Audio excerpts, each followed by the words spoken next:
मैं प्रभु श्री राम के नैनीहाल में आया हूं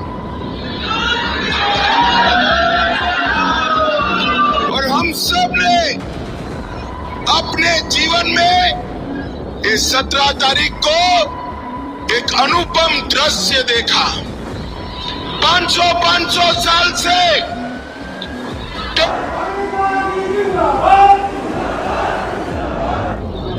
और वो उद्देश्य है कि मोदी जी के नेतृत्व में हम विकसित भारत के संकल्प को पूरा करने के लिए तीसरी बार प्रधानमंत्री मोदी जी को फिर से प्रधानमंत्री बनाए, ये हमारा उद्देश्य है।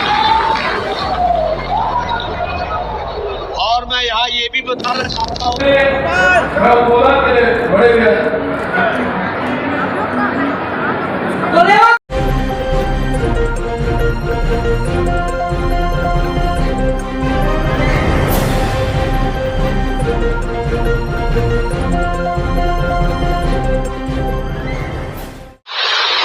भाइयों और बहनों, सबसे पहले मैं प्रभु श्री राम के नैनीहाल में आया हूं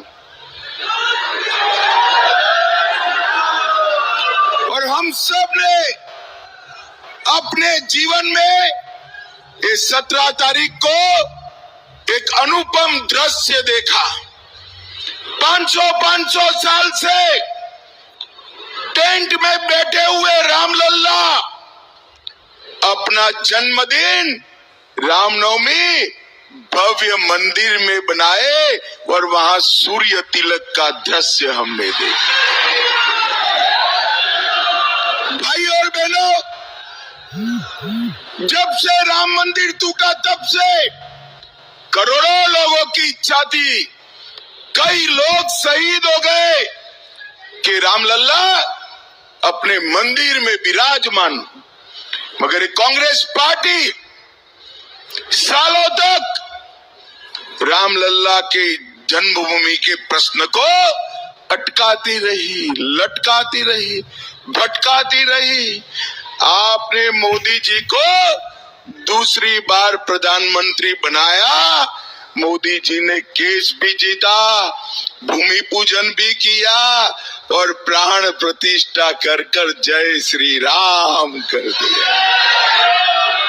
मैं एक ही बात कहना चाहता हूं कि जो मैं रास्ते से लेकर के लोगों का झुंड देख रहा हूं, जो उत्साह देख रहा हूं, जो उमंग देख रहा हूं, वह इस बात को बताता है कि आपने विजय बघेल जी को फिर से लोकसभा में भेजने का निर्णय ले लिया है, यह स्पष्ट रूप से दिखता है।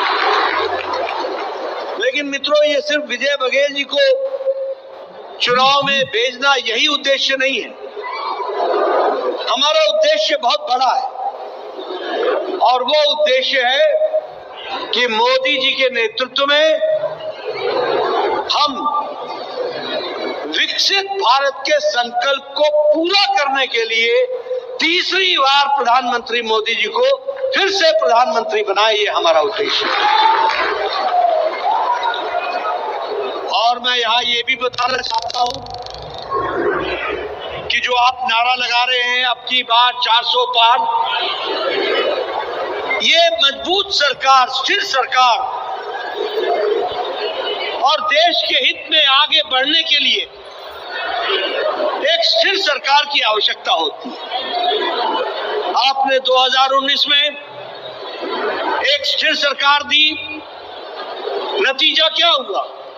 नतीजा ये हुआ कि जो आप सन 51-52 से जनसंघ के दिनों से कहते थे कि एक देश में 2 निशान, 2 विधान, 2 प्रधान नहीं चलेंगे और जम्मू कश्मीर को अभिन्न अंग के रूप में एक ही संविधान के दायरे में आना चाहिए, आपने मजबूत और स्थिर सरकार अपनी उंगली से कमल का बटन दबाकर 2019 में दिया और मोदी जी की इच्छा शक्ति ने 6 अगस्त 2019 को धारा 370 को धाराशाही कर दिया। ये उसका नतीजा निकलता है। मैंने कट्टर कांग्रेसी परिवार है और प्रतिष्ठित परिवार है, और मेरे ससुर को मैं सैल्यूट करती हूँ कि उन्होंने बहुत ऊंचाइयों तक ले गए। मेरे नाना ससुर चंद्रलाल जी बहुत ऊंचाइयों तक ले गए, लेकिन अलग अलग विचार होते हैं। मेरा मायका, भाई मायके के विचार दूसरे होते हैं, ससुराल के अलग होते हैं। मुझे मोदी जी को जब मेरी अपनी समझ आई, मोदी जी का कार्य करते देखा, तो मुझे लगा भारत ऐसा होना चाहिए, भारत ये होना चाहिए। और बस मोदी जी तो 10 साल से प्रधानमंत्री हैं। मैं 5 साल पहले भी आना चाहती थी सर, मुझे आने नहीं दिया गया। 5 साल पहले मैं प्रवेश के लिए फिर भी कह रही थी, क्योंकि मुझे कोई राजनीति में कुछ टिकट विकेट ऐसा वाला कोई रोल नहीं है। बस मैं मोदी प्रेमी हूँ, ये मुझे साबित करना था। दुर्ग बेमेतरा टाइम से मैं हूँ लाला सिंह ठाकुर। हमारे चैनल को आप देख रहे हैं तो सब्सक्राइब, बेल आइकन के साथ ही लाइक जरूर करें। हर ताज़ा खबरों के लिए हम आपके साथ बने रहेंगे।